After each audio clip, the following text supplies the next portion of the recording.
What's going on, guys? Unknown Play, and today once again we're back with some more Destiny 2 topics to round up and discuss. Wanted to talk about a couple of really cool exotics in the game, which some seem to be obtainable and some aren't, but it's still not very well known how you get them, so they're definitely pretty strange. There's also some more progress towards the exotic Polaris lance. Its quest step has been unlocked, so you can get a bit close to the weapon, and as well as that one, so you go through some more miscellaneous bits and pieces, some new stuff added to the game, some updates, things Bungie is saying, all of that. So you guys know the deal by now. Lots of stuff rounded up into this one video. Hopefully you enjoy it, and if you want to support this channel, then you can hit the like button down below. So without further ado, let's jump into it. So I wanted to begin talking about three pretty strange and mysterious exotics which are in the game but aren't exactly too clear on how you get them. So they're not tied to specific endgame activities or vendors or even Eververse. They're actually just kind of floating around randomly. If you guys have any of these exotics, then of course let me know down below in the comments, and also of course how you got it. That'd be interesting to see. But so far not much is known about them. So firstly, with the Iris Pulsator shell, honestly one of the coolest looking ghost shells I've seen in Destiny 2. This is very, very cool. I mean, I often bash on ghost shells. I think a lot of them don't look that great. I'm not a fan of most designs, but this I do love. It's kind of like a weird red hologram laser ghost shell with the actual shell core in the middle. Not even sure if a shade would work on this. Maybe it shows those little silvery outside bits. So it's an exotic ghost shell, and a subscription says for ghosts who are built with a non-standard overshare engine. Not a single clue what that means, but that's what it says. Unfortunately, as cool as it does look, the perks are pretty awful. The first one is Banshee's favorite, a very standard perk on ghost shells, not that great.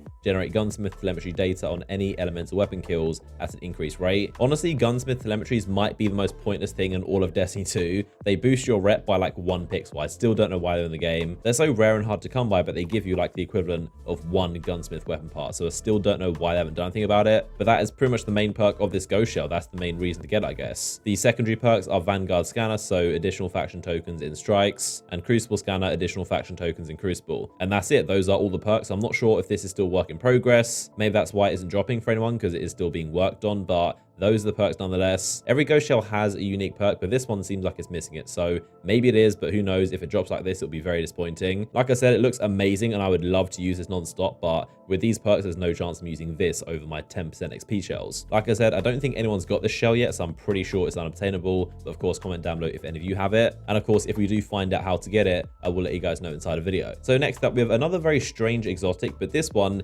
is actually dropping for some people. This one is an exotic sparrow, and it's called the Otherside, obviously based off the Rat King, which is super strange. It's got the same giant rat skull on the front of it with the glowing eyes, which does look quite cool. And also, of course, the rat's going down the side of it with the kind of gold design. Kind of want to see what the trail of this looks like, but yeah, it's a very cool looking thing. So this one, like I said, some people have actually got it to drop. So exactly 2 people so far. Considering the millions of people playing this game, that is a very tiny amount. So I feel like something could be bugged with this. I've never seen an item only drop for 2 people, or at least 2 people talk about it. So someone called Lemon Bullets got to drop for them. As you can see, this is their screenshot on PS4, and they got it from the 270 normal version of the Nightfall last week when it was the arms dealer. And then there's someone else called Traybix who got it to drop this on the PC platform. As you can see here, it's the same sparrow, and they got it from the prestige version of the Nightfall last week, so when it was the arms dealer. So for some reason, it seems to be an incredibly rare drop from the Nightfall, either prestige or normal difficulty. It could be just an arms dealer thing, maybe it's a bug, or it could just be from all Nightfalls. It's also, of course, not strike specific loot, because the arms dealer already has something. It has that green sparrow. As far as I'm aware, the new strikes don't have strike loot, which is really disappointing, by the way. Of course, this week's Nightfall is the Nocris strike, so it'll be interesting to see if more random exotics drop from it. And again, in all my years of playing Destiny, I never see items drop this rarely for literally 2 people. I'm sure there are loads more that have it that haven't posted it online, but normally you do see tons of people posting about it. So like I said, tweet me a picture or video if you get the sparrow, and of course how you get it. And then the third one I want to show off is called the Stark Baffler. This is an exotic ship. Its subtext says sleek and confounding, and obviously it's very kind of Warmind Rasputin themed. It kind of reminds me of the Nano Phoenix. It's a very basic looking ship that we've seen in Destiny 2, but with a bunch of Warmind stuff all over it. I don't think anyone's got this thing yet. I tried to search up loads of places and find out how you get it, but no one's talking about this thing. So far, all the cosmetic exotic items seem to be in Eververse or tied to vendors, but these ones are just floating around randomly. I'm not sure where you get them. Hopefully we find out more info on these soon and what's the deal with them. Of course, I'll let you guys know in a video when we do get more details. I'm sure a lot of you guys want to get this stuff. Now, moving on, I wanted to mention something that I talked about in a recent video, but this is the brand new emblem and also aura for Guided Games Games raids. It's called Helping Hand, and obviously it tracks how many guided games raids you do. So if you're a Sherpa and you like helping people through raids, this is a pretty cool item to have. Something that definitely would have been nice to have from the start of Destiny, and obviously would have made guided games raids a lot more successful. But of course, it's got a unique aura, which is different to all the others. It's very similar to the gold kind of prestige aura. Now, the main perk on this one is called Shepherd's Presence. When active, the aura grants a bright engram once a week when you're completing a Leviathan raid as a guide. So again, nothing massive, but it's a pretty cool thing, I guess, if you do those raids. So it's cool to see these guys are obviously decked out in full prestige armor, so they clearly do a lot of raids, and they've already done 6 guided games raids in the 1 week the DLC's been out. So very impressive. Again, guided games as a system needs a lot of work, especially for raids. Just really cool and unique stuff that incentivize the hardcore players to want to guide more people. So the guides get really cool loot, and obviously the people being guided get to go through a raid. So it's kind of a win-win. So it's a good start and something I wanted to show you guys just in case you're wondering what the emblem and aura and bonus looks like, and something you don't see too often. Also worth noting that the new mode for this week's Crucible, the weekly rotation, is double. So the first time in all of Destiny 2, it's literally never been a mode. This is obviously what Crimson Doubles was based off, but this one doesn't have those crazy buffs or modifiers or anything crazy. This is just your standard basic doubles mode, so same as Destiny 1, and it's the first time returning in this game. I'm not personally a massive fan of doubles. It's okay, but I'm not crazy about it. I prefer Rumble, to be honest. Maybe you guys like it, I'm not sure, but that is the weekly Crucible playlist. So moving on, I want to talk about the Nascent Dawn quest, which of course has been updated this week,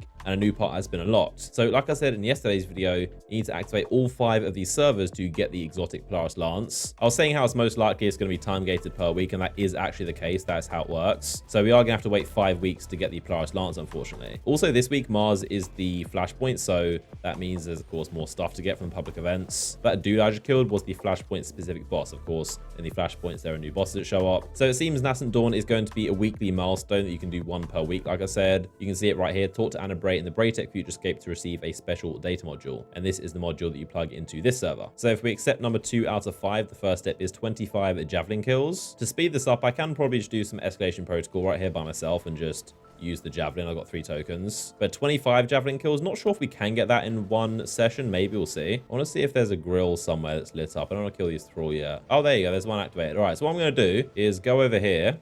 I need to get some super energy. Give me some super energy. There is a billion thralls. Oh my gosh. All right, activate that. Oh my god, there's so many.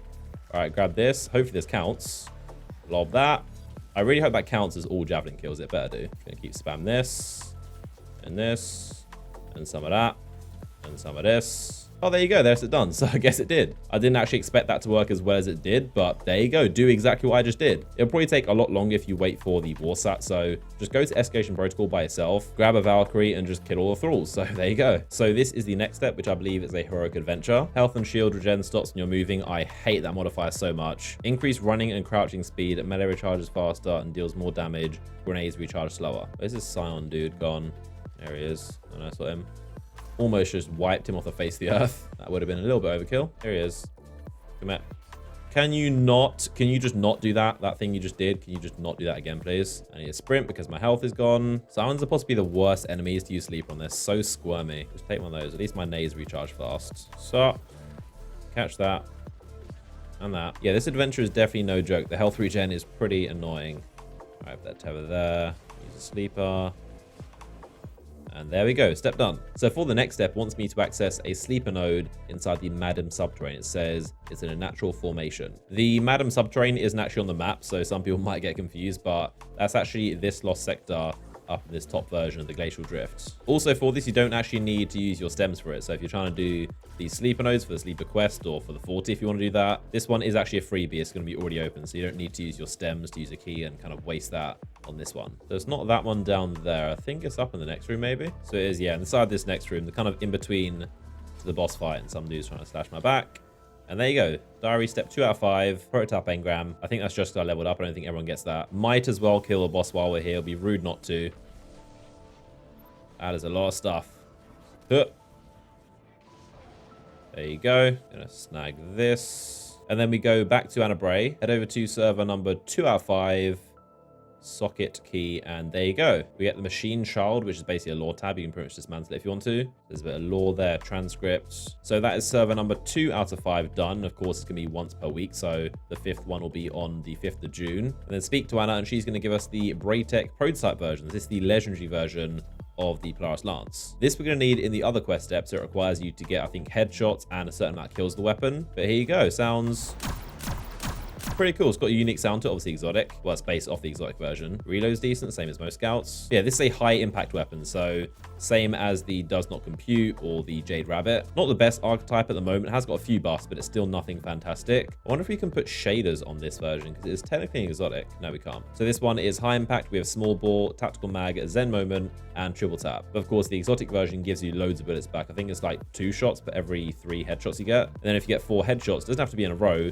Every 4 crit shots you get, the 5th bullet after that is going to be a delayed explosive round. So like I've been saying, this is going to be very good for bosses and of course anything with solar. It's definitely going to be a lot more fun to use than the Iclos hand cannon, which wasn't that great. It was okay with Rampage, but I wasn't really a fan of it. But having to get a lot of kills with this one, I'm quite looking forward to it. I want to check if Anna Bray, she's not selling the weapon, so that's pretty strange. I wonder what would happen if I dismantled it. I'm not going to try it for science, but I'm guessing you can't get it back. Maybe you have to do the quest step again. I don't know, but I'm not going to try it out. But there you go. That is the legendary prototype version of the Polaris Lance. Kind of like a little test version of what the exotic is going to be like, which again is going to be in 5 weeks, unfortunately, or 3 more weeks from now. But yeah, that's going to do it for this video. As always, hope you all enjoyed it and found it helpful. If you did and would like to support this channel, then feel free to hit the thumbs up button down below. Massively helps me out and I would appreciate it. As always, still working on more videos for you guys, so stay tuned right here for a ton more content. Make sure you are subscribed if you aren't already, you won't miss out. But as always, I do appreciate all you guys watching. You guys have been awesome with the support lately, and I'll see you all in the next one.